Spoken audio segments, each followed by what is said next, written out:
Muchas gracias, Verónica. Creo que podemos abrir a la parte de discusión, de preguntas y respuestas. Ya tenemos algunas y les pedimos que las pongan en el chat. Ya tenemos algunas ahí. Yo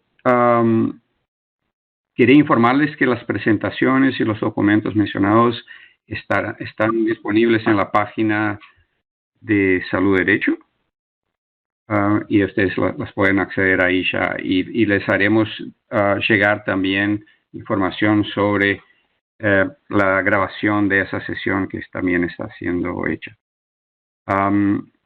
Yo veo aquí una pregunta ya en el chat que quería poner a los presentadores, a los panelistas. Y la pregunta viene de María Fernanda Tovar y dice, ¿qué tan factible es tomar medidas, por ejemplo, de ampliar la entrega de medicamentos a los pacientes crónicos, cuando lo que se sabe que la producción no permite su disponibilidad y se limita por parte de las farmacéuticas? Esa es una pregunta. La otra pregunta que tenemos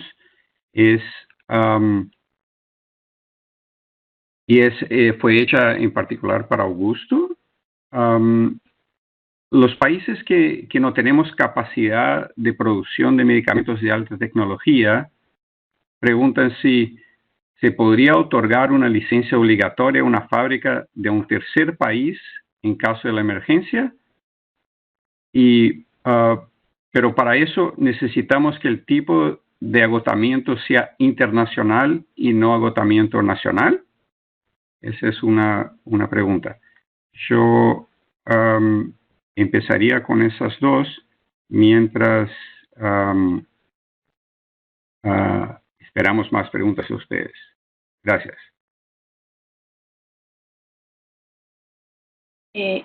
Yo podría contestar si quieres, Roberto. Claro, por favor, Carolina, los tres, los que quieran manifestarse. Sí, por favor. Bueno, yo quería antes decir un poco sobre la presentación de la profesora Verónica. Me pareció muy pertinente. Yo creo que, digamos, la propiedad intelectual es uno de los pilares de las políticas farmacéuticas y es central. Por supuesto, no es el único. Hay otros temas de uso racional, etcétera. Yo creo que en este momento, y tal vez lo más importante, el llamado más importante, es a que el miedo no nos dañe el método científico. O sea, creo que entre el miedo, el susto, la emergencia, estamos viendo los que trabajamos en políticas farmacéuticas, pues un tema sobre cómo se está un desdén como hacia la evidencia y al método científico en cuanto a que rápido encontremos solución. Creo que el ejemplo pues más claro de ella lo puso es el medicamento de la hidroxicloroquina, que es para la malaria. Es un antimalárico y también se usa en enfermedades autoinmunes, y resulta que se está desabasteciendo y las personas que realmente lo necesitan para las indicaciones que están aprobadas, o sea, los que tienen malaria o enfermedades autoinmunes, no lo están pudiendo conseguir y se está usando incluso en muchos casos de manera dañina. Pues se han reportado muchos problemas cardíacos, etcétera, por el uso de la hidroxicloroquina como de forma deliberada. Hace poco me parece que en el British Medical Journal, en uno de estos hay como unas recomendaciones de está bien que probemos estos medicamentos, hay que probarlos, pero usémoslos en el marco de ensayos clínicos controlados para que generemos evidencia. No los usemos así como pues para como que es lo único que hay, pues entonces ensayemos. sin estar en un protocolo enmarcados y que podamos tener un rastreo de la evidencia. También ahí hay una reflexión que se ha empezado a hacer entre las personas que trabajamos en esto porque también ha habido filtraciones sobre resultados tempranos de los ensayos clínicos. Entonces sale un reporte que es que parece que este medicamento está funcionando súper bien. Incluso esa información puede sesgar el resultado del ensayo clínico. Entonces creo que es un momento de tener calma y de decir, tenemos un método científico y tenemos una forma en que esto se hace, es lenta, pero tenemos que confiar en ella. Y eso tiene que ver un poco, con la pregunta sobre la disponibilidad de medicamentos. O sea, tenemos que usar, no podemos olvidarnos que hay gente que está enferma de otras cosas. O sea, el COVID no es la única enfermedad que hay ahora circulando. Entonces eso no lo podemos perder de vista. Y la disponibilidad, en este momento yo les contaba que las licencias obligatorias y pues todas estas figuras de tratar de ver cómo resolvemos las barreras de acceso de propiedad intelectual se han hecho históricamente, sobre todo por los precios altos que impiden el acceso. En el COVID, el panorama es otro. No es por los precios, es porque no hay capacidad de producción. Si no se permite copiar los medicamentos que se resulten probados, o las vacunas, o los dispositivos médicos, no hay empresa que pueda hacer una provisión para el mundo entero en un tan corto espacio de tiempo. Incluso, a ver, ahí también ya hay una carrera entre Johnson Johnson y Sanofi en una alianza con Glaxo para hacer la vacuna, y las cantidades de vacuna que ellos han dado, que han anunciado, pues realmente son ínfimas. Digamos, son grandes cantidades, pero no alcanzan a cubrir la demanda del mundo entero. Entonces, si eso está apropiado en ellos y nadie más lo puede copiar, pues simplemente ¿qué va a pasar? Que es lo que casi siempre pasa, y es que los ricos que puedan pagar más, pues son los que van a quedar con acceso a esas vacunas. Un poco lo que pasó con Roche, ahí les mandé el link en el artículo, es que todo indica que Roche le vendió gran parte de sus existencias de los reactivos a Estados Unidos. O sea, inclusive ahorita hay una pelea entre Holanda y Estados Unidos, países ricos. Pues imagínense de dónde vamos a quedar los países de renta media en estos temas si no se permite la circulación y la copia de estas tecnologías. Gracias. Gracias, Carolina. Verónica, no sé si quieres hacer algún comentario. Sí, a mí me gustaría este comentario sobre la entrega de medicamentos a personas con enfermedades crónicas, un punto muy importante, y creo que necesitamos buscar modelos que nos podrían apuntar buenas prácticas. En este momento escuché de varios países que quieren flexibilizar las reglas para la entrega de medicamentos para enfermedades crónicas a un periodo más largo. En muchos países solamente es un mes, quizás 2 meses de medicamentos que entregan a personas con enfermedades crónicas, pero hay varios países que piensan en otros modelos de entrega, incluso un volumen más grande al mismo tiempo en la entrega para asegurar que los pacientes no se arriesguen. A mí me gustaría mucho encontrar modelos, otro tipo de modelos en donde se permiten entregar medicamentos por un tiempo más largo y conocer estos modelos, ver qué efectivos son, pueden proteger a la gente en este caso de una pandemia. Yo creo que esta pandemia nos podría apuntar también buenas prácticas, y el intercambio de estas buenas prácticas es muy importante. Como mencioné en mi presentación, yo creo que también hay otras medidas en donde es muy importante actuar relativamente rápida, ajustando estas medidas a la situación.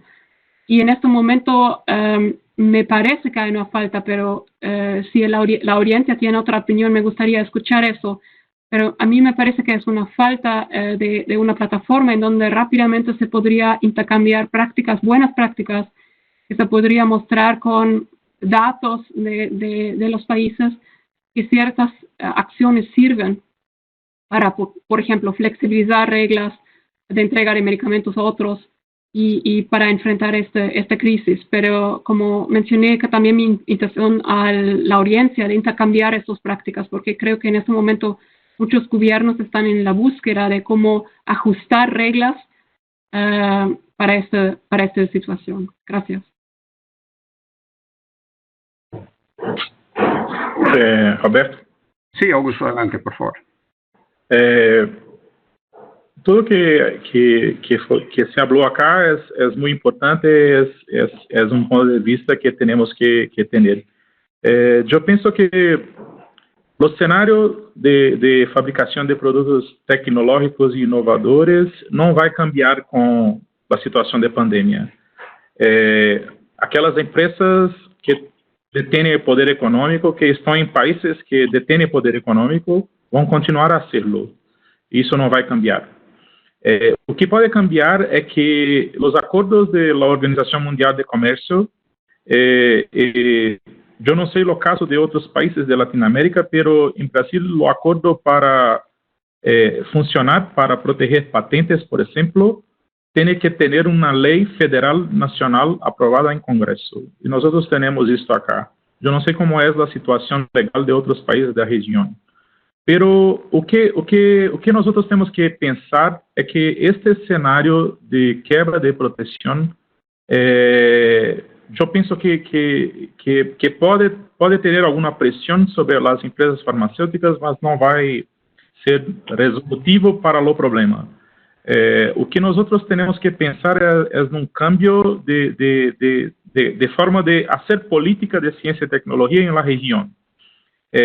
Me surpreendeu muito, como havia dito, ver que tanto em Brasil, quanto em Argentina, quanto em Colômbia, por exemplo, que ha visto, as principais empresas farmacêuticas são empresas nacionais, de capital nacionais. Pero são empresas, tanto em Colômbia quanto em Brasil e Argentina, que estão entre as 10 mais empresas em vendas de unidades farmacêuticas, mas são empresas que normalmente não trabalham com inovação tecnológica, mas têm parque industrial para produzir em larga escala qualquer produto. Então, do que estamos falando? Da necessidade dos países da região, os investigadores, de formularmos novas políticas que possam usar os recursos humanos que nós temos em las universidades para hacer rapidamente engenharia reversa e hacer pool de produção com partes de la fabricação. Por exemplo, hidroxicloroquina. Nós fizemos uma revisão sistemática sobre hidroxicloroquina e outros tratamentos para COVID, que está em la página do sítio de SECATS. Ha hecho uma segunda revisão agora, a semana anterior. Realmente, o único tratamento que se mostrou um pouco mais efetivo até o momento é hidroxicloroquina. Pero nós sabemos que está em la conclusão que os resultados não são resultados que nós podemos confiar, porque absolutamente os estudos não têm a qualidade metodológica que podemos agora dizer que a hidroxicloroquina é a solução. Pero claro, em lo ambiente hospitalar, para aqueles indivíduos que não têm alternativa e que os médicos entendem que é uma possibilidade, a hidroxicloroquina está sendo usada acá em Brasil, provavelmente em muitos centros, e continuará sendo usada até que se empece novo produto com melhores evidências. Então, que estou a dizer? Que o desafio dos países da região é de fazer uma coisa nova, arranjo político que nós possamos ter as empresas farmacêuticas da região, incluso empresas estatais, como é o caso de Brasil, provavelmente de Colômbia, eu não conheço. Brasil tem parque estatal de produção de medicamentos importante, especialmente para vacunas, mas tem parque de produção privado, que também é muito importante, que agora a produção de genéricos e similares, e aí, ha visto que em Colômbia também tem, e México também, que é poderoso o suficiente para produzir em larga escala muitos produtos farmacêuticos provenientes, por exemplo, de síntese orgânica.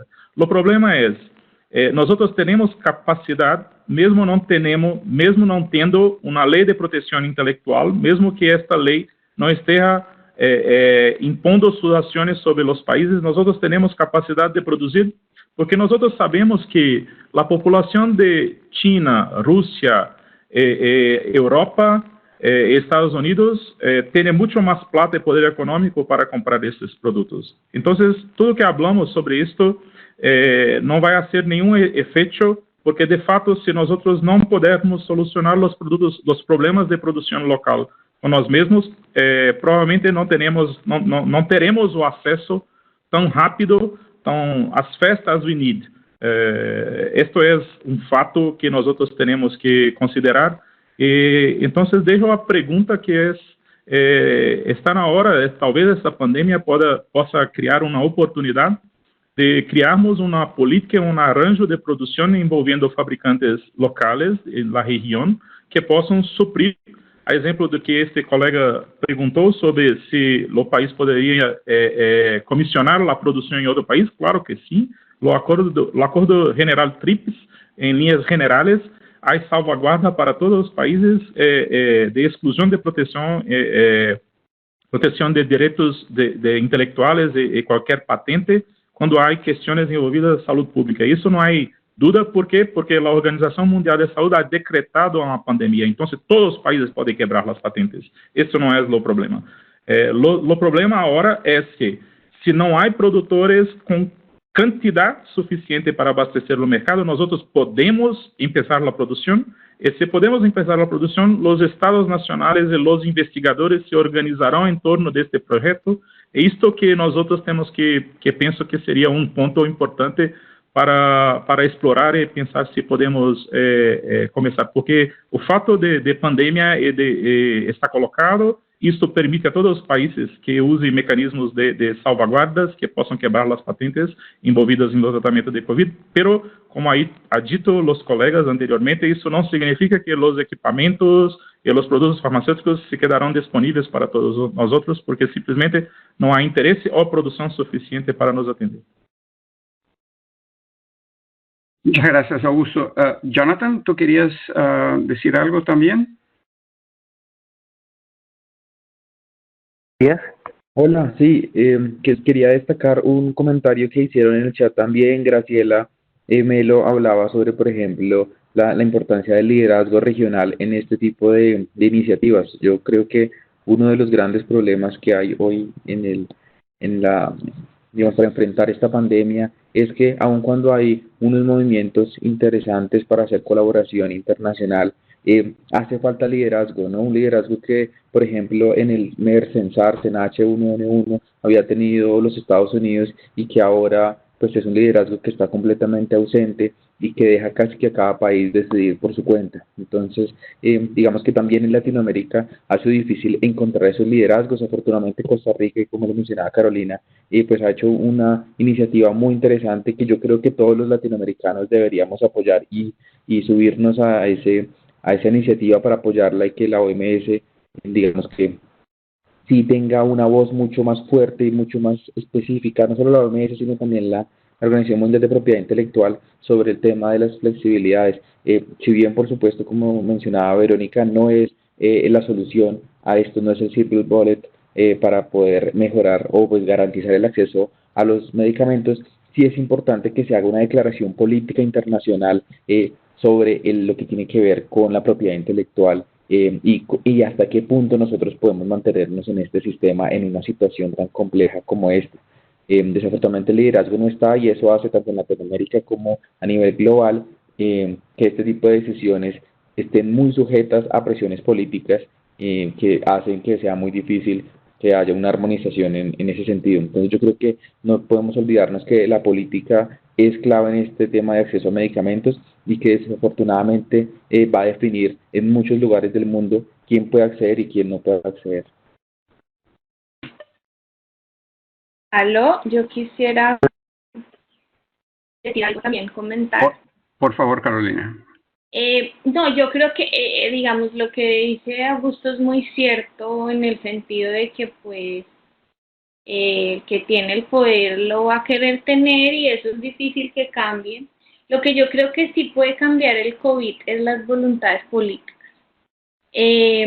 hay dos cosas que están sucediendo interesantes internacionalmente. Una fue comentada por Francisco Rossi en el chat, es que hace varios años en la OMS en Ginebra se propuso que para resolver todo este lío en el que estamos de las patentes, hagamos un tratado internacional sobre la investigación y desarrollo de medicamentos, porque el tema es también que las prioridades de investigación en salud las están decidiendo empresas privadas. Entonces se investiga solamente en cosas que tienen un nicho de mercado interesante, digamos, y no en enfermedades que aquejan a la mayoría de gente pobre.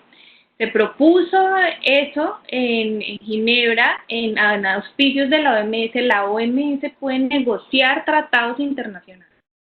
El artículo 10 se lo permite, y de hecho hay uno, tal vez el más famoso, es la Convención Marco sobre la prevención del tabaco, del uso del tabaco. Entonces ahorita se está moviendo otra vez esa idea que fue enterrada en la OMS hace más o menos unos 5 o 6 años, en parte porque los países que tienen industria farmacéutica fuerte, pues las protegen y, digamos, no estuvieron de acuerdo en que cambiemos el sistema sobre cómo se hace la investigación y el desarrollo de nuevos medicamentos, y sobre todo que las prioridades estén fijadas públicamente de una manera centralizado, digamos, a nivel global, y que requiera también una cooperación y colaboración.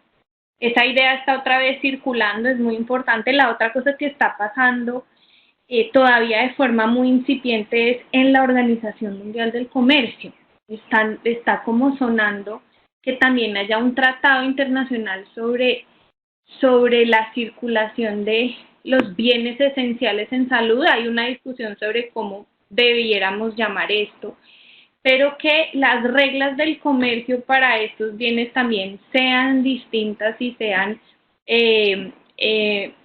digamos, permitan una mayor circulación. Pero creo que sobre todo la idea más importante, más que la circulación, es que permitan una manera de repartirlas equitativamente en el mundo, y que no estemos, digamos, sometidos a las normas del capitalismo salvaje de que el que más puede pagar pues es el que primero accede a esos bienes esenciales de salud. Entonces yo creo que sí puede haber un cambio en las voluntades, en especial las voluntades de los países desarrollados, que son las que, digamos, han frenado todos estos movimientos.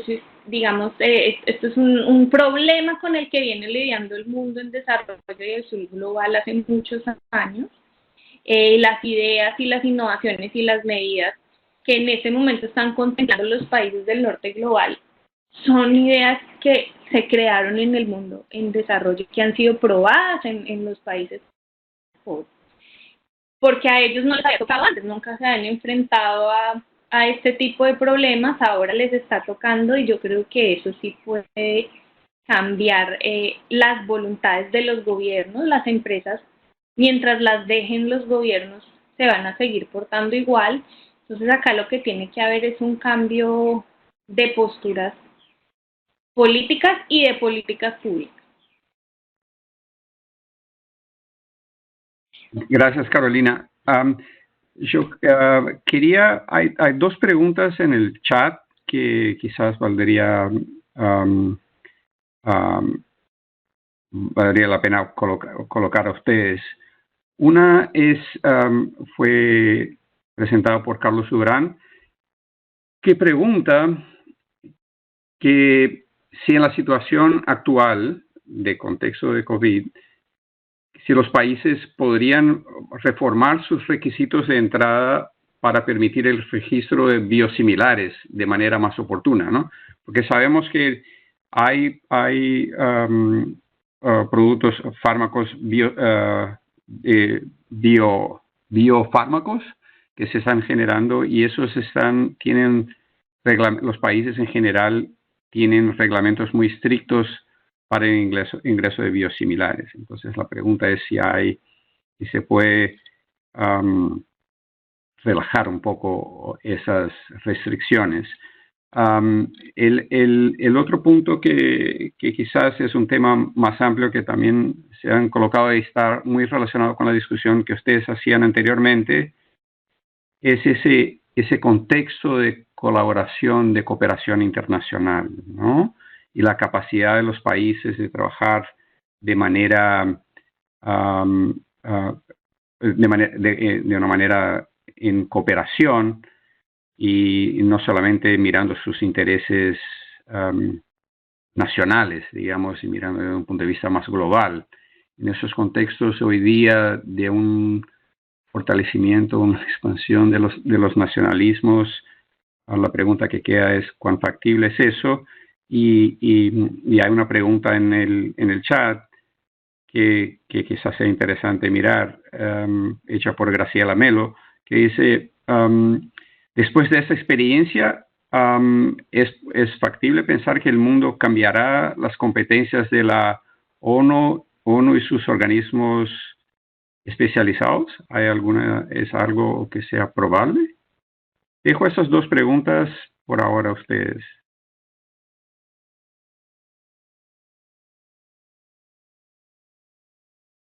Sí, Carolina, por favor. Puedo empezar si quieren, que yo he estado bastante involucrada en los debates sobre la regulación de biosimilares.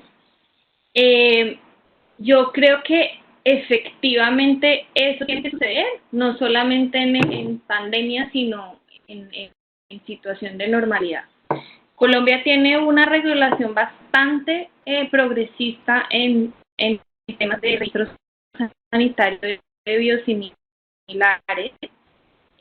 y viene liderando un debate global importante también en la OMS y en Ginebra sobre este tema, porque es cierto que el paradigma actual, la regulación que se predica también desde la OMS para el registro de biosimilares, hace muy difícil y muy costoso el ingreso de competidores. Entonces, además de que tuvimos toda esta barrera tanto tiempo que fue la propiedad intelectual, una vez este acaba, los competidores se enfrentan con otra barrera que a juicio de Colombia, y fue la decisión del gobierno en su momento, era desproporcionada en relación con lo que se cuidaba de la salud, es decir, no cuidaba, digamos, más la salud o la seguridad de los pacientes o de esos medicamentos, y sí era bastante restrictivo. Creo que les puedo enviar el decreto y algunos artículos que hemos escrito, ahorita se los pongo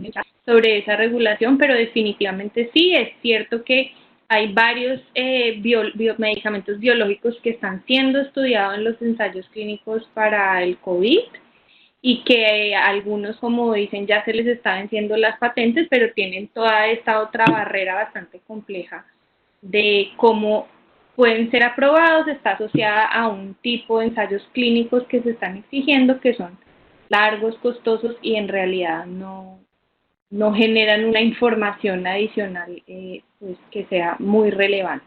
Entonces yo creo que sí. Frente a la pregunta de la cooperación internacional, pues ojalá que llegamos a eso, digamos que, y no solo la cooperación entre países. Ahí había otra pregunta de Joan Rovira sobre si había colaboración en materia de propiedad intelectual.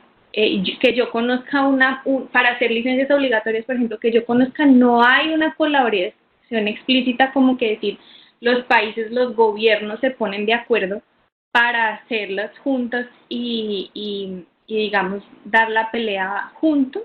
No la conozco, es una cosa que se ha hecho país a país. Lo que sí hay colaboración, por supuesto, es en las redes de las ONGs y la sociedad civil, y hay campañas globales, por ejemplo, la de Caletra, que fue una campaña de propiedad intelectual y licencias obligatorias. Es una campaña global de redes de ONG que hicieron activismo y que solicitaron y empujaron por licencias obligatorias en varios países a la vez, pero la respuesta de los gobiernos no fue coordinada. Y en cooperación, yo creo que esto también nos enseña en que la propiedad intelectual también había llegado como a disruptir la forma como se hace ciencia, digamos. Los científicos comparten, tienen redes, exponen. Y la propiedad intelectual un poco ha cambiado eso en el sentido de que ya no se puede compartir porque esto es mío, ya no puedo publicar este paper o ir al Congreso para este póster porque pierdo la novedad, que es uno de los requisitos de las patentes, etcétera. Entonces, yo creo que sí, yo veo un llamado y lo estoy viendo desde los gobiernos por la ciencia abierta, por la colaboración, porque la información circule libremente, porque la gente pueda usar lo que se produce en otro país. Pero la cooperación y la coordinación tienen un costo grande y necesitan un liderazgo y ojalá que la OMS lo pudiera asumir. Está bien incierto y eso nos lleva a la otra pregunta. O no tan incierto, puedo mandarle a Graciela, tal vez hizo esa pregunta, un artículo interesante de Ilona Kickbook sobre el futuro de la OMS y el anuncio de Trump de desfinanciarla. Hay unos que dicen eso es normal, siempre ha pasado, hay otros que estamos como más asustados, hay otra gente que también le asusta que surjan otro tipo de liderazgos un poco más regionales y la OMS. Yo creo que pues esto también está replanteando el multilateralismo, pero el multilateralismo siempre está en debate, siempre está replanteado y siempre está cuestionado. Pues, no sé si sea especial en este momento de la pandemia. Gracias, Carolina, y gracias por traer la pregunta de Joan Rovira, que justamente entraba en ese tema. Augusto, Verónica, ¿tienen alguna consideración por hacer también?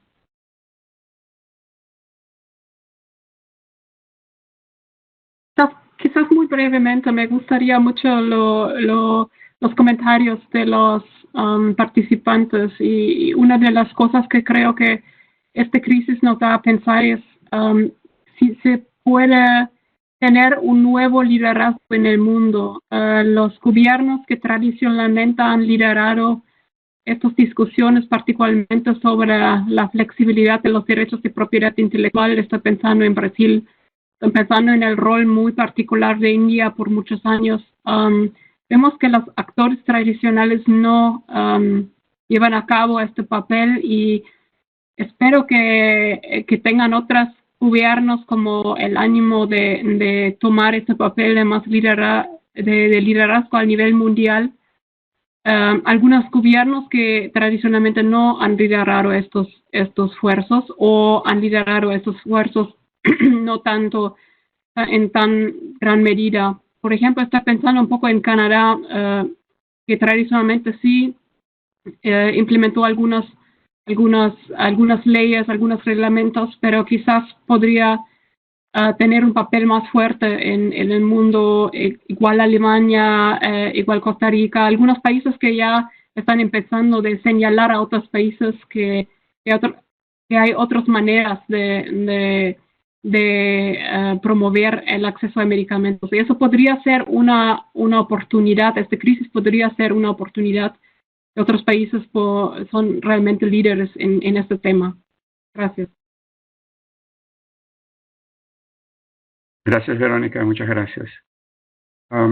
Augusto, ¿alguna observación? Si no, creo que podríamos pasar a quizás las dos últimas preguntas. ¿Augusto? No, apenas que hay una polarización en casi todos los grandes países del mundo en este momento, de grupos que están se degladiando. No es un debate, es una pelea. Acá en Brasil, esto está aconteciendo, en Argentina, en Chile, yo no sé, en Colombia, en Estados Unidos, en Italia, en España, en India. Entonces, como hay, lo mundo está con la militancia de lado a lado, tentando imponer sus ideas sobre el otro grupo para obtener poder. Este es un escenario que es global. En este escenario global es muy difícil que encontremos una lideranza que sea isenta o suficiente en la región para que possa liderar un proceso que seja nuevo, que possa atender interesses de los países da região que obviamente necessitam têm uma oportunidade real acá, porque a pandemia permite que nós criemos novas regulações, que possamos começar a produção local de coisas que nos interessam. Temos investigadores nestes países, quase todos os países, investigadores de muita qualidade, que podem se organizar para fazer engenharia reversa e também produtos inovadores. Temos sistemas de saúde que financiam na região produtos a todos os habitantes, então não há dificuldade de fazer estudos clínicos, não em Brasil, em Colômbia, ou em Argentina, ou em Chile, ou em outros países da região, porque os sistemas de saúde pública que fornecem os produtos a seus cidadãos, e se há interesse desses sistemas de saúde, os estudos clínicos seriam muito sencillos. Pero a pergunta que queda acá quem pode liderar isto no momento em que grupos que muitas vezes estão basados em las universidades, em la intelectualidade, não têm interesse que seja bem sucedido muitos destes governos que estão instalados. Então, é uma coisa que fico acá pensando, que temos uma oportunidade, pero a crise que nós temos é de outra natureza.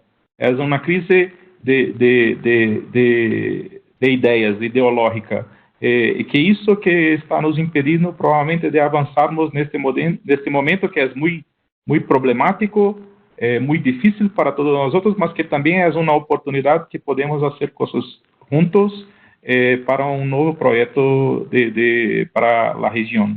Pero eu não consigo mirar agora uma instituição, quizás o Banco Mundial poderia hacerlo, Roberto, para fazer uma liderança, para organizar a ciência e produção privada e pública em interesse de los países da região. Eu realmente não sei quem poderia ocupar esse espaço.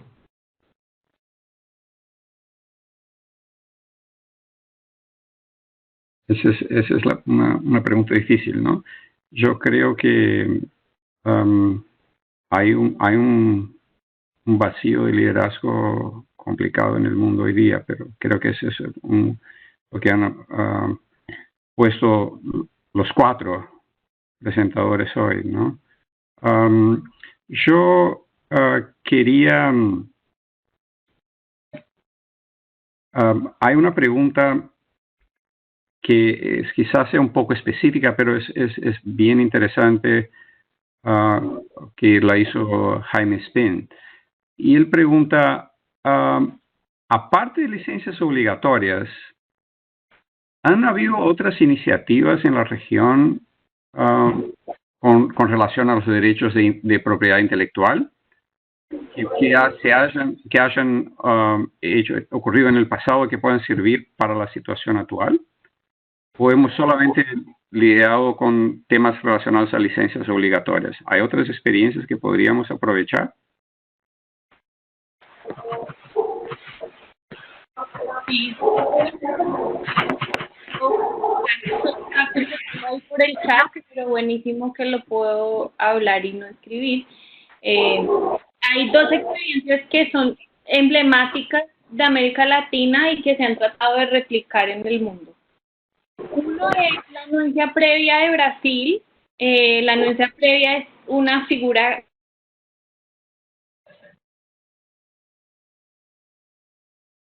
Carolina, no te escuchamos. Ajá. Ahora sí. ¿Ahora sí? Sí. Perdón, listo. Sí hay 2 experiencias emblemáticas en la región y son emblemáticas muy únicas y se han tratado de replicar o se han replicado en otros países de otras regiones, también en la región, pero en otras regiones. Uno es la anuencia previa de Brasil, donde se busca o se permite a la agencia sanitaria, la Anvisa, participar en el examen y en el proceso de concesión de la patente. Esto, bueno, ha sido objeto y tal vez Roberto, bueno, en fin, no los pueda contar mejor, pero lo que busca es básicamente que una autoridad de salud participe en el proceso de manera que las patentes que se otorguen pues sean patentes que realmente ameriten la concesión y el monopolio que se otorga. Esa es la anuencia previa. Lo que básicamente busca es un proceso más estricto, y la segunda medida que va al final a lo mismo y es un proceso más estricto fueron las guías de patentes farmacéuticas de la Argentina. En las oficinas de patentes, digamos que los examinadores, que son quienes cogen el expediente y dicen si la patente merece o no, con los requisitos, eso tiene todos unos pasos, novedad, altura inventiva, aplicación industrial, etcétera. Muchas oficinas de patentes tienen guías o como manuales para esos examinadores. Argentina hizo una guía especial para patentes farmacéuticas donde también recoge principios para hacer estricta la concesión de las patentes. De manera que las patentes que al final se otorgan pues sean patentes que realmente merecen el monopolio.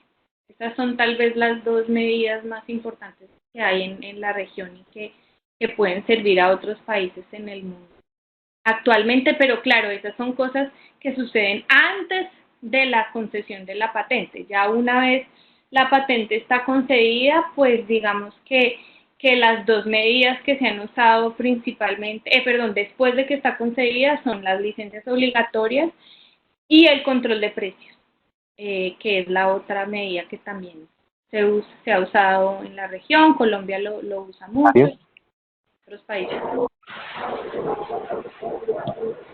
Muchas gracias. Verónica, Augusto, Jonathan, no sé si tienen algún punto final. Estamos llegando al momento del cierre de este webinar. Agradecer a todos, muchísimas gracias. Los comentarios muy interesantes y muchísimas gracias por la invitación y organizar este webinar. Muchas gracias. Gracias, Verónica. Muchas gracias, Roberto. También no tengo nada más a complementar y agradecer por la oportunidad de estar compartiendo con ustedes este tiempo ahora. Gracias, Augusto. Muchas gracias, y pues también invitarlos a todos a que se unan a las próximas sesiones de esta serie. Gracias. Bueno, entonces, les invito a participar del próximo webinar, que va a ser el próximo miércoles, 8 días a partir de hoy.